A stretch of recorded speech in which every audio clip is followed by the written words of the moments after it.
Hello, কালকে সারা রাত তোমার ফোন ওয়েটিং ছিল, আর আজকে তুমি কল ধরতেছো না, এগুলোর মানে কি মাইশা? আম্মুর বাসার দিকে আসছি, এখানে তো নেটওয়ার্কের সমস্যা। কোথায় এখন তুমি? আমি বাসায়, আর কোথায় থাকবো? তোমার আশেপাশে কেউ আছে? আম্মু আছে তো, বেশিক্ষণ কথা বলতে পারবো না। একটু বের হইতে পারবো আজকে? আরে না, বললাম তো আম্মু আছে, আমি কিভাবে বের হবো বলো? নীরব, আমি জানি তুমি আমাকে অনেক খারাপ ভাবতেছো। তোমার কি মনে হচ্ছে? কি ভাবা উচিত তোমাকে? তোমার পাশে তো তোমার আম্মু না। কোথায় তোমার আম্মু? আন্টি, তুমি ওর সাথে এভাবে কথা বলতেছে কেন? এ ভাই তুই কে রে ভাই? মাইশা, তুমি কিছু বলতেছো না কেন? কি বলবো? মাইশা তুমি চলো তো আমার সাথে।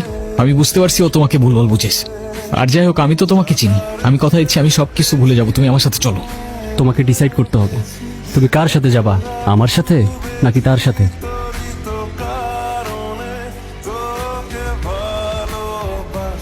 নীরব, নীরব, তুই এগুলা কি করতেছস? পাগল হয়ে গেছস?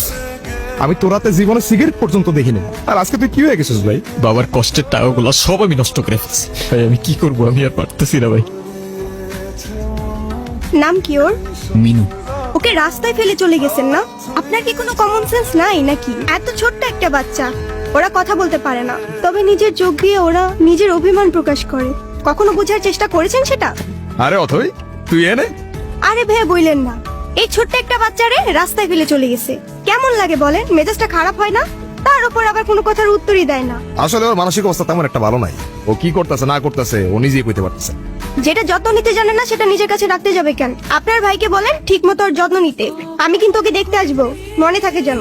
তুই কি লেগে ভেঙে বলতেছিস? কই যাস? মিনুরে খাবার দিতে ভুলে গেছিলাম ভাই। আমার এই কবুতরের নাম রাখছি লক্ষ্মী। হাই মিনি, এটা ওর জন্য। আচ্ছা অথই, এইটা হইতাছে আমার সম্পর্কে স্বাস্থ্য ভাই। আর নীরব, এটা অথই আমগো বাসার বিল্ডিং এর 5 তলায় থাকে। আসসালামু আলাইকুম। বিড়াল ভয় পান না? বিড়াল ভয় পাবো কেন? যারা বিড়াল ভয় পায় তারা আবার মানুষ নাকি? মিনুকে দেখে মনে হচ্ছে ও আপনাকে অনেক দিন ধরে চেনে। ওর মতোই আমার একটা বাবু ছিল, ও হারাই যাওয়ার পর আমি এত কাঁদছিলাম। আর খুঁজে পান নাই? আমি ওকে একদিনের জন্য আমার বাসায় নিয়ে যাই। আপনাকে দেখে মনে হচ্ছে ওদের অনেক ভালোবাসেন। ওরাই তো আমার ফ্যামিলি। একা থাকেন নাকি এখানে? ছোটবেলা থেকেই বাবা মা কি জিনিস আমি জানি না, বাবা মার ভালোবাসাটা কি সেটাও বুঝিনি কখনো। কেউ কেউ এই ভালোবাসাটা পায় না, আর কেউ সেটা পেয়েও সেই ভালোবাসাটার ভ্যালু দিতে জানে না। কফি নিয়ে আর কতক্ষণ বসে থাকবা? কিছু অর্ডার করবো না? ট্রিটটা কিন্তু আমার। আর তারপর আপনি ওর জন্য পড়াশোনা টড়াশোনা বাদ দিয়ে ব্রিজ থেকে লাফ দিতে গেছেন। এই যুগে কেউ কারোর জন্য মরে? মজা নিচ্ছ না? আপনি অনেক ভালো একটা মানুষ। নিজের জীবনটা কিভাবে শেষ করে দিয়েন না। লাইফ সবাইকে একটা সেকেন্ড চান্স দেয়, হয়তো আপনাকেও দিবে, সেটাকে ইগনোর করেন না। নীরব, আমি জানি তুমি আমার সাথে কথা বলতে চাও না। অনেক বড় ভুল করছি নীরব। তুমি আমার সামনে থাকা সত্ত্বেও আমি ভুল মানুষটাকে চুজ করছি। আমি তোমার লাইফে ব্যাক করতে চাই নীরব, প্লিজ আমাকে ফিরিয়ে দিও না। Sorry, wrong number. তোমরা টেনশন করো না তো। নীরব, তুমি এখানে কোথাও যাচ্ছ নাকি? কোথায় যাব? তোমার এই অবস্থা কেন? সবকিছু ঠিকঠাক আছে তো? আমার কিছুই ঠিক নাই নীরব। রনি আমার লাইফটা একদম শেষ করে দিছে। তুমি কাউকে কিছু বলো নাই কেন? বলার সুযোগই পাইনি। ওর জন্য আমি আমার লাইফ, আমার ফ্যামিলি সবকিছু হারাইছি। বাদ দাও, যা হবার তো হয়েই গেছে না। ভালো থাকার চেষ্টা করো, জীবন অনেক সুন্দর।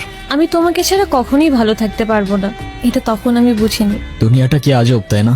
বিশ্বস্ততার এই দামটা কেইবার বোঝে। আজকাল তো চিটাররাও চিট করে লয়ালিটি খুঁজে। এই নাও চকলেট। এই তোমার এই চকলেট কিনতে এতক্ষণ লাগে? আর মামা কই? আরে খুঁজেই তো পাচ্ছিলাম না।